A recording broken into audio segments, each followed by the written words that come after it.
Oh my god, I'm gonna live! Whoa, calm down, guys. It's just a sketchbook rescue. This is something I like to do. You get those sketchbooks that you have lying around the house. They're just got some real gems sitting inside them, just languishing on the pages.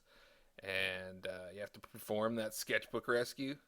You gotta get in there, find it, bring it back to life.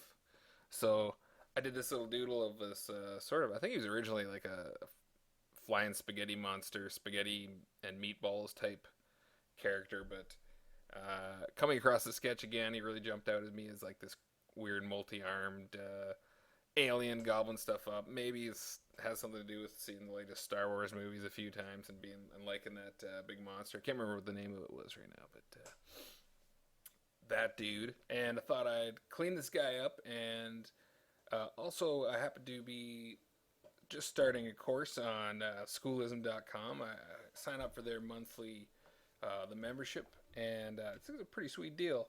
And first course I'm kind of watching lessons for is Bobby Chu's Painting Creatures course. And the first episode really talked about a lot of great stuff that really helped me out. So as you watch this stuff, this is me just cleaning up, adding some detail with the pen, and getting this ready to scan in and use the basis for a digital painting.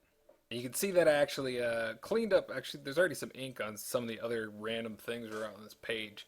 So all that stuff's going to be taken out in Photoshop, and this is really about getting in there, finding this page from an old sketchbook that you really love a sketch from, and making sure that it doesn't die a cold, lonely death. Now in Photoshop, get the line work for that creature from the sketch and set it on a layer, and set that layer to multiply.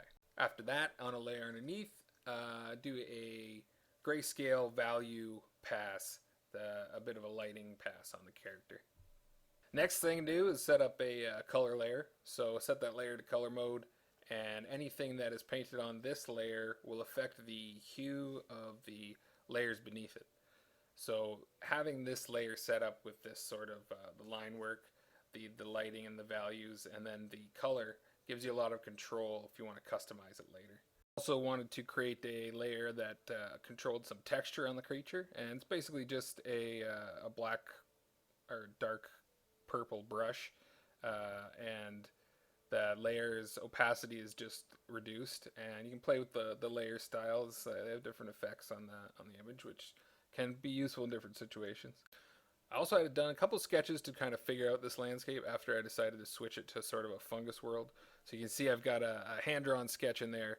I've scanned in to use as sort of inspiration while I develop the setting and the environment, make it a little more fungusy.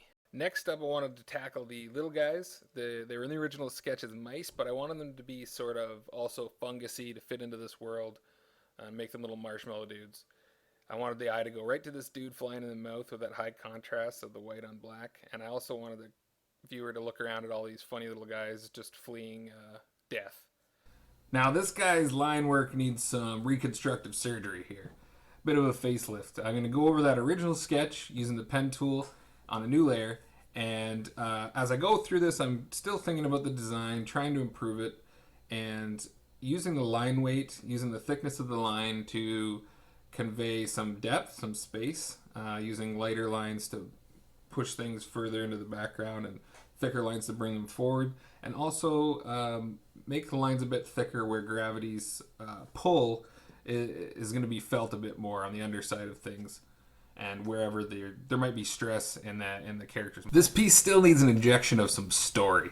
So here I am adding, changing one of these mushrooms in the foreground into one of the little dudes. He's got away from the danger, he's in cover now, and I'm just adding an eye on there to sort of add a little bit of story. One more little nugget to find in there. I want more of these little guys running around escaping danger. So basically just grabbing some of the poses that I like, duplicating those poses, and placing them in such a way that's going to help the composition, that's going to help the story. I want this guy to be running towards the bottom right part of the image where the astronaut's going to be. It's an important part of the story. A couple more elements here to add some depth to the image, repeating these elements, repeating the fungal elements. Also, there's a layer effects, stroke layer effects on these fungus. You can see it's pretty thick there, but by reducing it down to nothing, you really push them back into the background. And here you can see up on the ridge in the far background, creating some more, just duplicating these fungus shapes. And I'm going to select the ridge and move it up above the mushroom, the funguses, to push them even further back behind that ridge.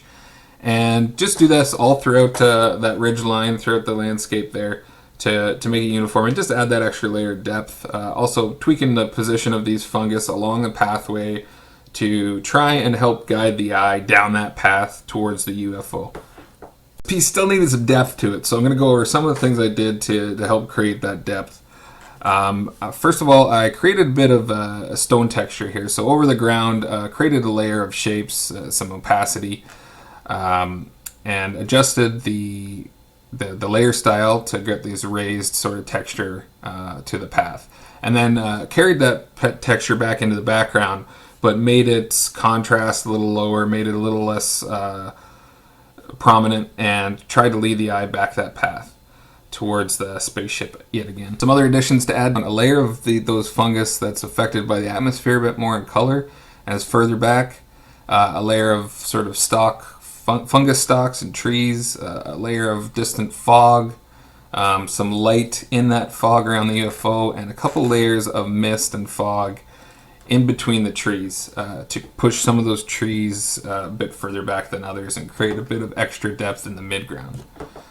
To explore the astronaut, so did a bunch of quick sketches, explored some ideas. I settled on this guy. So I just did a coal ray sketch and went over it the same way as I did with the creature sketch, using the pen tool to refine the design.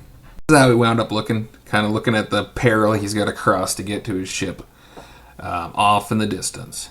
During the process, I felt that the eyes were a little dead. My wife pointed that out to me, and I agreed with her and spent some time redesigning, made them more human-like to give it personality and soul, and also gave me that opportunity to show the creature in his hands reflection and showing their eye contact and adding a bit of more story to this image. Felt this environment needed a bit more peril, a bit more interest, and especially in the top half it seemed a little empty. So I created these snake characters to create an extra level of story. I put them all across the top half to help guide the eye around. There's something about these guys being gobbled up by yet another sort of species of fungus creature, and eating these cute little marshmallow dudes that I found really funny and cute in maybe a sick way. I don't know. Basically created simple shapes for the snakes. Tried to mimic a lot of shapes seen in the trees, and just created a few different sort of lumps and copy and pasted them across the snakes and did a lighting pass. So here's the final image. I consider it to be a really successful sketchbook rescue operation. Found this guy in the pages of a forgotten derelict sketchbook and rescued him, and here he is, released into the wild, run around a fungus world gobbling up mushroom dudes. And I think it's a very successful painting that I had a bunch of breakthrough moments on, and it means a lot to me.